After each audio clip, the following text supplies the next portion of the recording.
How you doing? My name is Vince Faney. I am the creator and host of the show, Vinsanity Unplugged.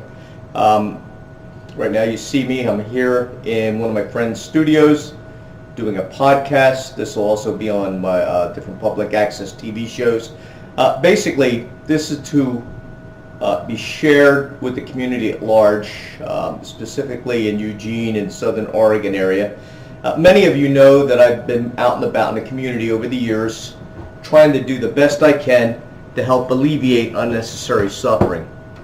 You know that I've collected food, donations. I've collected a couple tons of food, given it to Catholic Services, Food for Lane County. I have a strong interest in seeing that homelessness is alleviated. So I'm out in the community trying to help others to help those in need. And my special soft spot in my heart is single mothers with children, women threatened by domestic violence, and people who are homeless or threatening. They're threatened with homelessness. People who are poor and hungry. And my biggest overarching goal is to see that affordable housing is made available one day to everybody. Now, I like to see all this achieved without government intervention, and I would like to explain why in just a bit. A lot of people, the reason why I feel like I need to explain this is a lot of people misconstrue what I'm doing. They think I've accomplished a lot more with helping people than I have, and I have not accomplished, in my mind, really that much. Ironically, the reason why I haven't is a lot of the people that I'm trying to help, who need the help, who want the help, ask for the help, are reticent to help me, to help others, help themselves or each other. Excuse me. Okay, we got something here. All right, so the hell with the music. Okay, so that's very distressful for me. It bothers me that I'm not doing as well as we could. And what we need to do. So basically, also, just to let you know what drives me to do all this has nothing to do that I'm just a saintly or altruistic person. A lot of what drives me is my inner child, evidently. Of course, that's what drives most of us.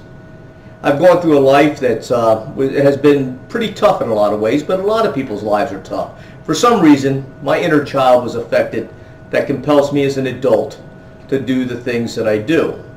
I failed to be there for my mother, my siblings when times were tough. I have not been able to adequately help protect my friends and family and my co-workers. And so I strive to kind of maybe correct this by proxy. I'm frustrated that I wasn't able to do things when I was younger, but I certainly can do things now. And also, just the logical part of my mind, it just takes offense. I find it offensive that people and society and things are occurring in a way that doesn't need to occur, should not occur. It's against our own self-interest for the way things are going. I have a distrust of our political system. Even though I know our country in many ways is doing the best in many countries in the world, in many ways, regardless of our political system, economically, a lot of people are attracted to our economic situation to come here and make money, even though a lot of people who are citizens born here don't like how things are set up. A lot of people from other countries like it just fine. So I distrust I distrust most of our politicians, specifically the high-level ones in Washington. I just distrust politicians, quite frankly, with the exception of a handful of people that I interviewed at CTV. I got to tell you, they inspired me, and I just hope that as they go up the food chain, they don't become corrupt. I don't mean corrupt by taking grafter money, but I mean having to change from the great people that they are. But aside from these people, I distrust politicians. I distrust unions, specifically my former union. I distrust people who hate the rich for no reason, or have an error they have an error of thinking that the rich are all greedy, or they believe that capitalism, regardless of what form it takes, is evil. I distrust those people because that's an error in thinking. I distrust people who think that money is unnecessary, is the root of all evil, and all we have to do is just love one another without any seeming plan. I know a guy here in town that I used to work with who just says we should just love one another and have a conference and talk legislation about loving. Well, you know, love is not enough unless you got a blueprint to allocate resources and get your own skin in the game, which, by the way, I distrust people who aren't willing to get their own skin and resources in the game directly. I distrust people who want to legislate or force legislators or encourage legislators to distribute wealth and get other people, encourage other people to spend their resources. You know, and again, that's another discussion. I just very distrustful of people who promise certain things and then don't follow through, or that they assert certain ideas and they just don't act upon it. I distrust people who won't act in their own behalf in some ways. You know, those people who always come to you for help, always. They never seem to get their life together, you know, and they're not even embarrassed about coming to people who are hurting financially themselves and just saying, hey, I need help. And they just overwhelm anybody around them with their grief and their needs and so forth, and yet never seem to have the time to help other people. Even though they're not working, they never seem to have the time or inclination to help me or other people that are helping them to help others like them. I distrust them, okay? I distrust people who hate Republicans and just think that Republicans are XYZ and evil. I distrust people who hate Democrats. I distrust people who hate the idea of that maybe we should have a country to help its people. I'm a very distrustful person, and yet I want to get out and see things changed and serve. And ironically, the very people I distrust the most are the people who are in positions of power. They are those organizations, those agencies, those entities, those people who are basically have been assigned or assigned themselves to be protectors and providers and so forth. Very distrustful of them. So why am I so distrustful? What makes me this distrustful? Well, you know, basically years ago I went to therapy because my whole life has been a situation when you grow up around relatives. Maybe certain people have parents that are not to be trusted. Aside from my mother and a couple uncles and aunts, most of my relatives are just very dysfunctional people. This is no surprise to any of you because almost all of you have the same situation, dysfunctional people. So I had to go to therapy because I finally hit a dysfunctional organization that nearly destroyed my life, or I should also say that I had to be accountable. The decisions I've made based on promises and ideas that politicians, union people, and so forth could be trusted, I put my faith in the wrong people. I stood up for certain principles even though I knew that it would cost me financially and potentially make me homeless. And basically I got screwed over in a big way by the very people and actors who were there to protect us. And it wasn't just that they didn't protect me. There was a whole group of other people that's lives were destroyed. So I work for the post office. This is why, one of the reasons why I don't trust government agencies. And I think that the bulk of the money that people should be looking at to recoup for certain social systems or for housing and college and so forth should come from the money that's already being wasted in government. Now, I was listening to some people the other day, and they felt that government was more or less wasteful than businesses, or they said that, hey, businesses waste a lot of money too. That's a different discussion. The fact is, government agencies waste they waste money, they waste time, they waste resources, and they often, like at the expense, do not provide the services in a manner that they sworn to do for the citizens that we're supposed to be serving. So bottom line is that, just to let you know, I was forced out of work. I was forced, let me regress just a bit. I had a situation where I got a job at the post office after years of working minimum wage and grunt jobs. Loved the job, great job, easy job, and it was much to my surprise, a lot of the people who never also worked at any job more than minimum wage somehow convinced themselves, with the help of these certain union officers' influence and people being prone to have a short half-life of gratitude, decided that the post office was a sweatshop and that the supervisors were just Gestapo personalities. Well, that's highly exaggerated, not true. And the fact of the matter is, I loved my job, but I started developing severe health problems. I wasn't the only one. There were a handful of other people who started developing respiratory problems. Everybody thought that the problems were from work, with the exception of me. A couple people, prior to me needing special medical attention, died from the respiratory infections, and prior to their death, they felt it was from particulates and so forth at work. No way of knowing if that's actually true. But they basically said that whenever they're at work, they tend to have lung problems, and when they took time off, they didn't. No way of knowing that's true, but I believe it. Again, you'll understand why. Anyways, I started developing chronic sinus and lung infections. And it's partially due to the fact that I had sensitivities because of being a preemie and all this other stuff. Who knows whether the genetic factors are there. But in addition to me having these problems, I only found out by accident. The entire time, the union, who's there to protect us, kept on trying to instigate the displeasure of all the workers. They were trying to say that the dust was problematic and harmful, even though most of these union officers didn't have any issues with the dust themselves. But whenever somebody had chronic sinus and lung infections, they pointed to the dust. I never believed this, because I got to where during that time I started distrusting my union, because they basically were very confrontational with almost any of the managers. Now I got to say, with the exception of a couple butt heads in management, most of the people that went into management were just people who wanted to be more than just a rank and file employee. They wanted to be creative, they wanted to do more, they wanted more money, they had ambitions.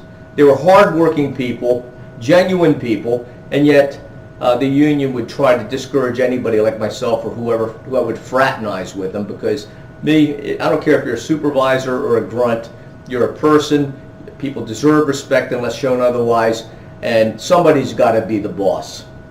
Somebody's got to be in charge. But consider about the waste. Another method in which government agencies waste money is they have more supervisors per rank and file people than corporations. We had one per every 9 person. One supervisor for every 9 people on the floor. And they don't do anything, and most of them don't really know what to do, except for the exceptional few that I told you were hard workers. Anyways, they started getting more high-speed machines in. Now, understand this. The dust was so bad, and it was such a problem, because you got inks, you got toluene, you got solvents, organic vapors, paper, really fine filament paper dust, and they used to blow the paper into the air till it was like, just, you could see the air glittering. Well, when the high-speed machines started kicking up more dust, they started getting more in. The majority of the people, the workers, started getting chronic lung and sinus infections. And of course, this was something that the union used to torment management with, saying, oh, you guys, it was like a you or against us situation, us against them. It was just BS. And see, that's why I hate when politicians do that. That's why when I listen to right radio, conservative radio or liberal radio, I hate listening to them both, because they really exaggerate and go overboard about what the other side are doing, okay? I just hate that crap. So, that said, a lot of people started needing, it turned out that we needed respirators. According to the Postal Service's own hazmat person, their own industrial hygienist, basically said we needed to get doctor-prescribed respirators that were within certain parameters, specific respirators, specific canisters. So we went to actually an industrial physician who happened to be contracted at the post office, and so she gave us a prescription for the respirators. Well, lo and behold, our problems went away. After 5 years of me being chronically sick, I started feeling good again, could throw out my medications. Now, we had a couple people at the plant that had pretty terminal illnesses that were going to kill them, aside from respiratory problems. One guy with progressive chronic MS, a guy who's in a lot of severe pain, and then one guy with a rare genetic form of cancer of his endocrine system. Within 7 years, he had 5 operations, taking out his thyroids and his parathyroids and his adrenal glands. It was horrible. So this is a government agency that is supposed to follow the law, and yet they didn't. And this is why I don't like government agencies. Is because a person in the private sector working for a company, if they did something wrong and it would cost unnecessary lawsuits or money or whatever, shareholders, if for no other reason, their greed for the bottom line would say, hey, stop it. And corporation would be more legally at risk than a government agency. Government agency has the FBI on its side, has the Justice Department on its side, and you're not allowed to sue the one person or the two people in management who purposely broke the law. Not allowed to do that. Just out of hand, the government agency will back up those people and protect them. That's just how it goes. So they reach into your pocket, my pocket, to fight us against ourselves. There's no downside. That's why I distrust government agencies. A lot of money, a lot of waste, a lot of suffering, and some deaths occurred because of this fact. Let's forget about how much the taxpayers had to pay the Justice Department to fight us. Let us forget about how much money that the FBI spent on investigating us. Let's forget about all this money and the money that was lost that the post office incurred, and then they had to pass that cost on to the consumer. That's government waste. Willful, wanton, criminal waste. Then there was another wastefulness I saw where for years we would work the mail, get it out in a timely manner to be dispatched, and yet had a supervisor who wanted more money and to get his numbers up so he could get promoted in featherbed, decided to call overtime all the time for years. I'd work 12 hours a night for years. Why? Not because there was any work that we didn't do prior in the night, but because we were told to go out and unload the trucks that were getting ready to drive to their next destination, redo the mail, dump it all in a thing, run it through the machine so his numbers for production would go up, and we would get paid time and a half and double time. Millions of dollars wasted in a 10 years period. And in addition, a felony, all these items, a felony was the felony that purposely delaying the mail. That's a felony. This was done every night. I mean, the amount of charges that this guy could have been charged with and the plant manager, nothing done about it. Went to legislators to talk about it. They said, your union has to come to us. Went to the union, say what's going on. You know, the customers, some of them, if it was a holiday weekend, they wouldn't get their prescription drugs or their checks or anything for 5 days. Delayed. The union went along with it. So where was our union? You know, this is another reason yet to distrust the union. All they cared about was that they were making more money. There was a conflict of interest. A lot of the union members wanted to suck up the overtime, and plus they wanted to feel superior. Okay? Sexual harassment allegedly was rampant. I never observed it, but allegedly, according to the union, you had certain specific supervisors that were sexually harassing a number of women. Now, allegedly, this was going on. So why not go to a legislator or go directly outside? These union officers wanted, and I'm going to use this word, Sabra, that I think is appropriate for these. The union officers wanted to keep us infants. They wanted us to be dependent on them. So they basically told these women that they shouldn't go out of office because they would likely get fired and they would have no protection. And so the union basically did their own little investigation. The Postal Service did their investigation. Postal Service said we're not at fault. Basically, nothing was done. And this was purposeful. So that's a lot of waste of everything. That's why I'm distrustful against unions, against legislators, against government agencies. Because I haven't seen so far a government agency that wasn't wasteful. And I've had so many friends and family that work for different agencies that tell me about the monstrous waste. Like, for instance, every government agency has a budget. They have a budget, and the budget they're required to spend each quarter. If they don't spend their budget, they're afraid that they won't get as much money during the next quarter. So they go out of the way to waste money. We have one guy, his name was Chuck. He was a head of maintenance, and when money wasn't spent at a fast enough rate to spend extra money, he would turn the heat up during the summer and the air conditioning on during the winter, just because he needed to use that energy to burn up so he wouldn't have too much money left over. No business does that. That's just so wasteful. That's stupid. It's insane. That's consumers' money that the post office could have used for something else, and in another government agency, it's taxpayers' money that is being spent just so they could keep that amount of money. Every government agency and our legislators always increasingly getting more and more and more tax dollars. Right now, Oregon, our federal government is collecting more tax revenue than ever, and we're further in debt. And we tend to blame the rich people for doing this, and yet it's really the waste in government.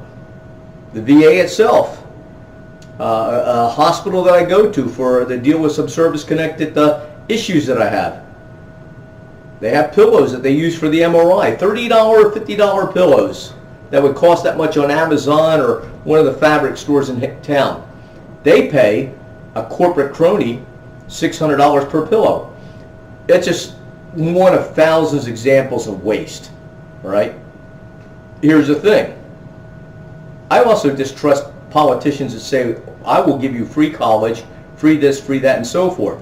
Elizabeth Warren has mentioned one time, it's just hateful that we're not giving our students affordable student loans for only 1% or 2% over the federal prime. Well, who wouldn't fall in love with somebody like that? I was very interested in Elizabeth Warren. But here's the thing. All these politicians that are just up on their podium saying that they could give us this, this, and this, and this, well, they're saying they can only do it if they become president. The fact of the matter is, the president doesn't have that much input on whether we could get lower interest rates on these student loans.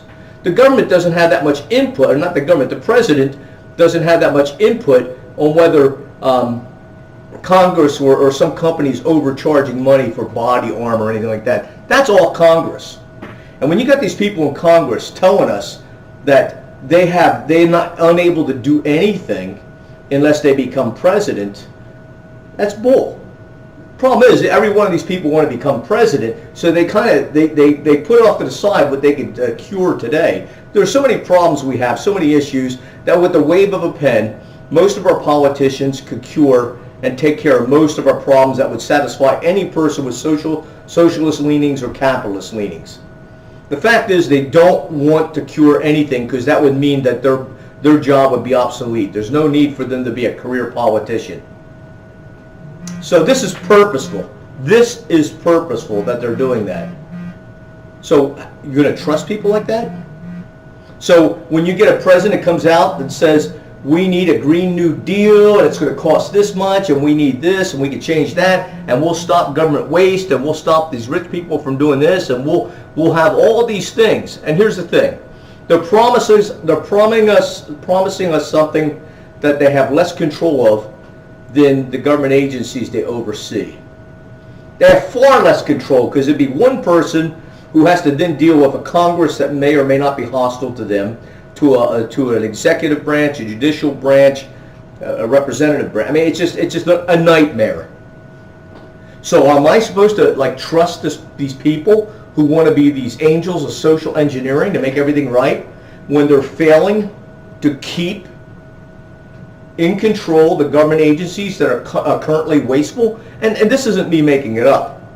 You could go on Google, you could go to the Internal Revenue sites, you could go to all these sites where they check out the budgets and everything, and you can see where the waste, you can see how much they're spending.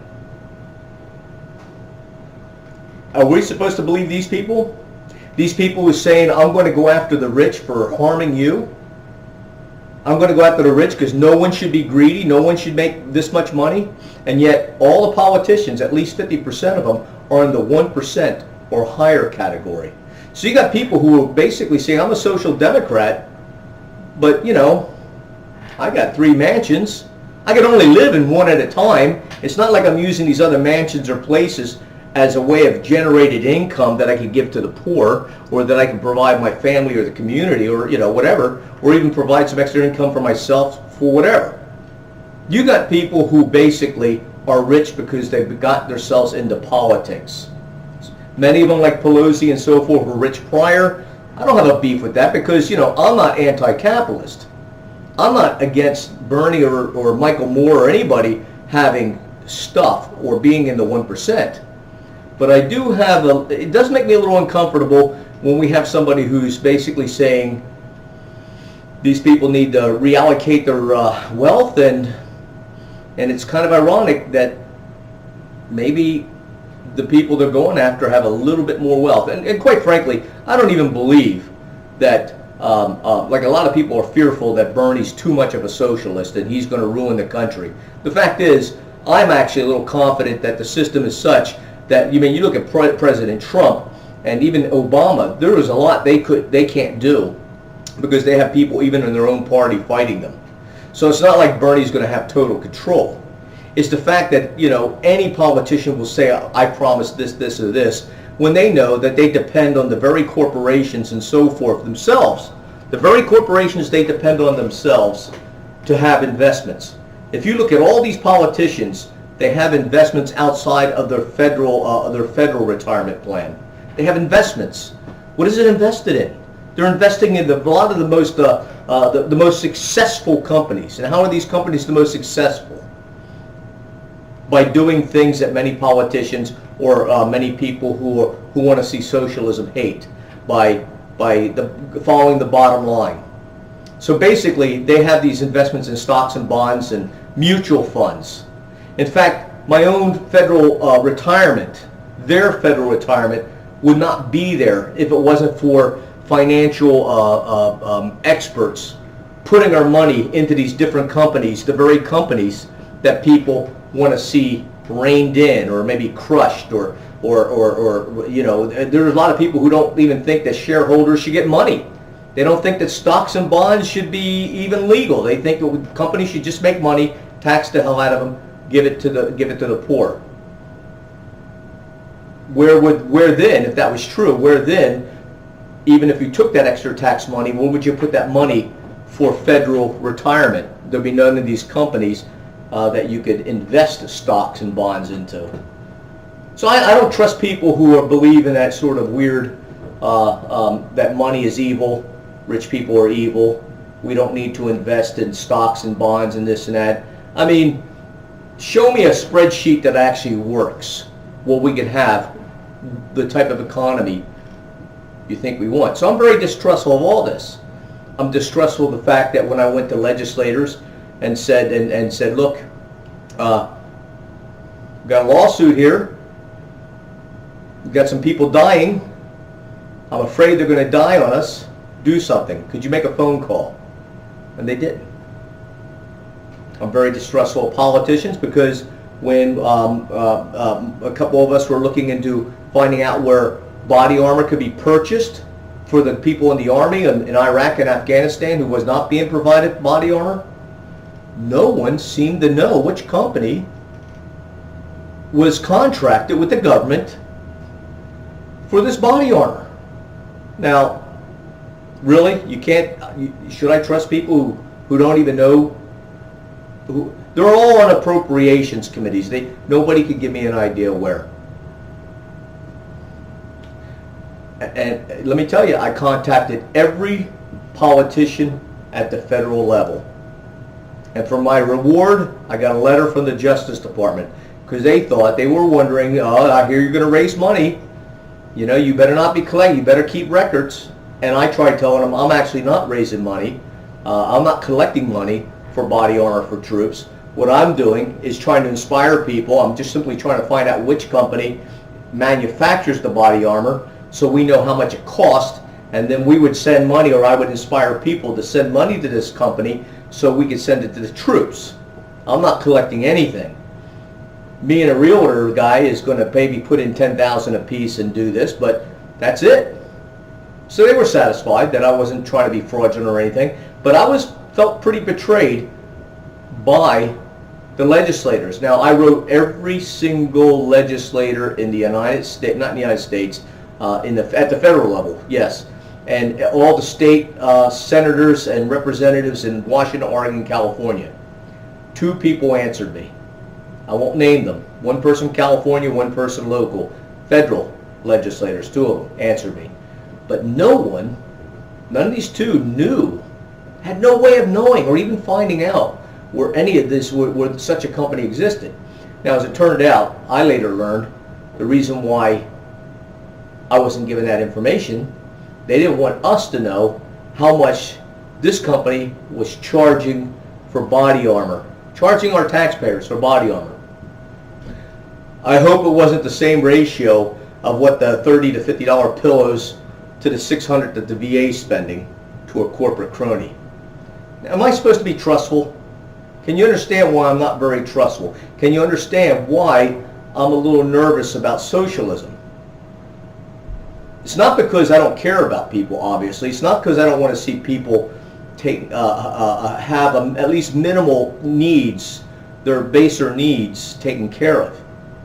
But I distrust people, whether they're running for president or senate or whatever, or union, or whether they're in the neighborhood and they're social activists who say all wealthy people are greedy and we hate that and people are just, greedy. I distrust them if they can't show me an Excel spreadsheet that gives me a point-by-point how the money's going to be generated, what the problem is, how do we solve the problem, how the money's going to be generated, where's it going to go, in what amounts.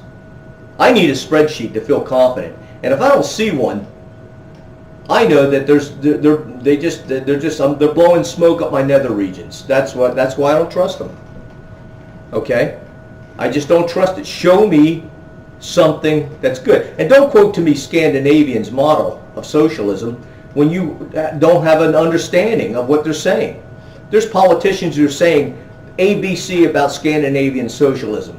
Then you talk to the legislators themselves over in Denmark and Norway or whatever, where you listen to their lectures, and they're actually offended that some of our politicians are quoting A, B, and C, and they're saying such and such doesn't even know what the hell they're talking about. So that begs the question that the person doesn't have the exact skinny on what's going on in the very countries that they're trying to say we should follow.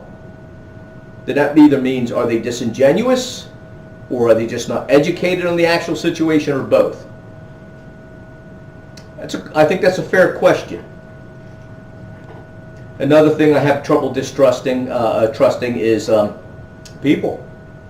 My gosh, I know people who are running for politics locally in different towns in Oregon that I frequent, and these are people who are against the system, and they're crying about the system did not allow them to have a living wage job at the very thing they went to college for. And you find out what you go to college for. Well,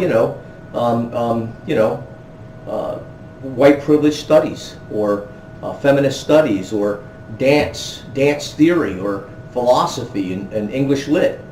I'm sorry. A couple things there. One, anytime you go to school, you got to figure out, is this going to be a market for this? 2, this is something you could have got for free from the library, that kind of knowledge. 3, if you didn't understand this, and you don't understand that those type of educational specialties is not going to get you a job. If you didn't understand that, I really don't want you in politics. I don't want you handling our money. Now, a lot of these people also, are quite, in my opinion, insincere. I want to see everybody have affordable health care. I do. I want to see where people are taken care of. But I'm sorry, I have problems respecting people and trusting people who smoke 3 packs of cigarettes a day and drink a 6-pack every day, and then spend all their money out, and then they're basically investing in poor health, and then later want to magically not have to pay anything for a lung transplant or a liver transplant. I don't know. They're talking about the burdens that the wealthy and some people are putting on our society, and then I see them do this. These people, it's heartbreaking. So I just have a lot of distrust And basically, all this distrust makes me realize one thing when it comes down to it. You know, we have reason to distrust some unions. We have reasons to distrust people who say they could do this but won't even handle what's close to them at home, like their own agencies that they're overseeing. We have reason to distrust all these things. But the one thing we should trust and understand is that we need to help each other. We could accomplish purchasing real estate and taking it off the market and handling it for ourselves. We need to basically realize that we can't compare ourselves to people that have more and let that be the standard to determine if we're poor or not. Because you have people in other countries who make our poverty-stricken, I don't mean the homeless, but our poverty-stricken seem rich. And you got these people in other countries, you know, their criteria, as long as they have to eat once a day at least and have a roof over their head and their teeth aren't rotting out, they're pretty happy. And these are people who come over here who often prosper. Okay? So what it is you got people over here who tell me they're not materialist, they don't believe in consumption, they believe in the environment, and yet they're bummed out if somebody has something a little bit more. When I was basically trying to get into real estate, I used to just I got into real estate because I wanted resources for my friends and family back east who were really hurting. I felt if they moved to Oregon and if we could work together, they would be safe. They could basically not worry about their, you know, where they're going to pay for rent or whatever. They didn't have to worry about food. That was something I could have helped them with. Not treat them like an infant, not make them or encourage them to be eternally dependent, but treat them as the very powerful, creative people they are, and say, let's move forward and then be community builders. And that never happened for many reasons, because right around that time, I started getting lung infections and my life started unraveling. But the very people at the post office, the union, kept on trying to tell me, well, the reason why you even have any of this real estate is because of my efforts. And you're like, what do you mean? Well, if it wasn't for my efforts as a union officer, you wouldn't be making this money, you wouldn't be doing this, you wouldn't be doing that. And the fact of the matter is, in a government agency, they don't really need the unions like that can be argued as needed in the private sector. In government agencies, supervisors get paid more and administrators get paid more if the rank and file gets paid more. They can make an argument to whoever's in charge of giving them more money. Well, the LSM operator, the mail handlers make an X amount, so therefore, you know, I really deserve this percentage more. Unions, and in my estimation, and government agencies, government workers, is an unholy marriage. Unions in the private sector, at factories and so forth, you can make an argument that it's often necessary, or at least that option needs to be there. But the fact of the matter is, these people who I worked with that were in a union mentioned that if it wasn't for me, I wouldn't have the investments that I had. And then at the same time, they turned around and said, well, you don't need to worry about losing your job or being sick. You could quit, or you have real estate, you have this, you have that. And I was trying to tell them, don't you understand what it means to be leveraged? They assumed I had all this money. And I just tried to tell them, no, this is just something that I'm in debt and I'm leveraged, and something that's for the future for my family and my friends. So these are people making assumptions on no actual knowledge, which is done all the time by human beings, and it often to our detriment.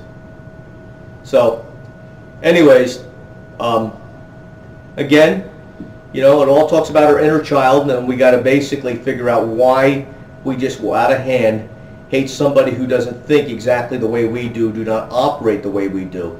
But the bottom line, aside from all that, I just wish people could understand that, you know, regardless of how much we've all been betrayed or been victimized or whatever, that we either have two possibilities. One, we become so destroyed that we really can't do anything to help ourselves because we're too much of a victim.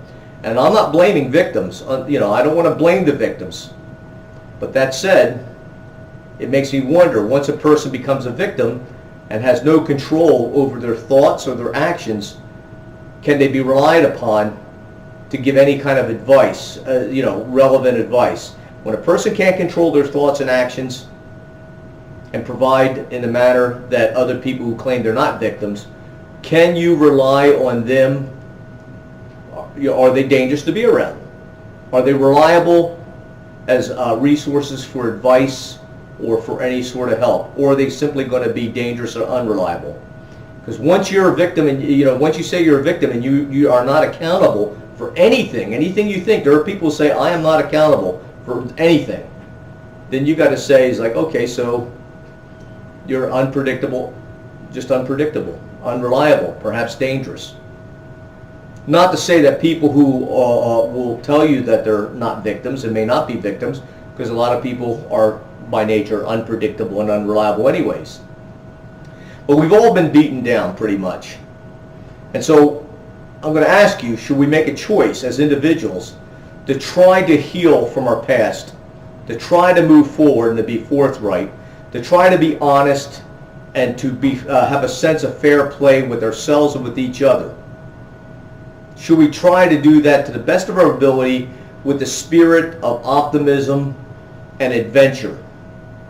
Because I will say this, with AOC and all these people talking about the Green New Deal in our environment, with all this other stuff happening in the world with diminishing resources and an increase in warfare, with all the strife that we're having in the world, if we can't change ourselves as individuals towards the better and the positive, then we really have no hope. All this other stuff about spending money and creating new industries created by government is meaningless and just will not work unless we all, as individuals and then as a collective of individuals, can get on board, develop a certain amount of self-reliancy, and encourage our kids to have the same. I'm horrified, absolutely horrified, when I used to hear my union officers, and I'd hear some other people I work with, or I hear some people in the community who are for social justice and so forth, absolutely horrified when they speak to their children in such a way that if you listen to them, no wonder that teenage suicide is on the uprise. They're basically filling their children with an existential, dismal type of outlook on life because they figure we're screwed, everything is this, nothing's going to happen, and over and over and over, it's basically my mom and dad are victims, and they're stressed. If you're a victim and you say you're unaccountable, do you tell your kids that? Now, it may be true that you're a victim and unaccountable. I'm just saying, let's try to think of this. And for those of you who aren't a victim, who basically are accountable for your thoughts, just ask yourself, does that have any effect on your children? And we got to think about where our government's taken us as far as this tax debt. We got to think about how we need to trim our government like Scandinavian countries have. Because, oh my God, the tax debt that was put on us by the top 0.01% is killing us. And they were able to do this because certain legislators were in collusion. I'm going to use that word. Certain legislators were in collusion. Now, I can't determine whether they were aware of the evil outcome that would happen or they were unaware of the evil outcome. But they were part of this current debt. They set up an environment where this would happen when they got rid of the Glass-Steagall Act and other things that they had promoted. But that debt alone is going to crush our children and grandchildren.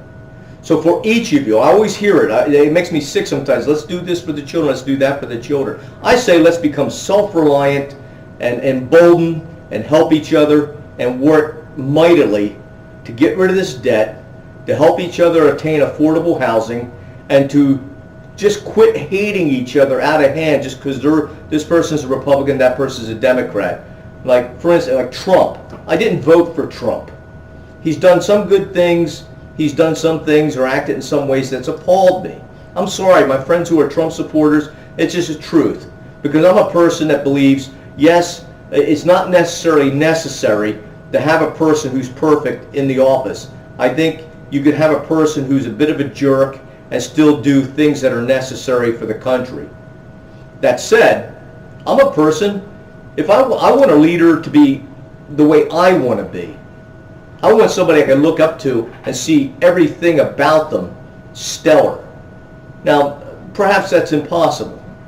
But I don't want somebody who's more flawed than me, and I'm a person with a lot of flaws. Despite my best efforts and my good heart, I got a lot of flaws. I stumble all the time, but I have good intentions, I think.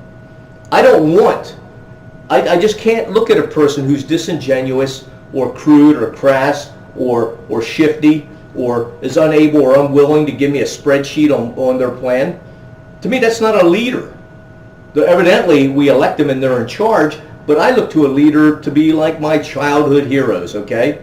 When I was a kid, I loved the Tarzan books. Why did I love Tarzan? Because he represented the ideal of a man to me.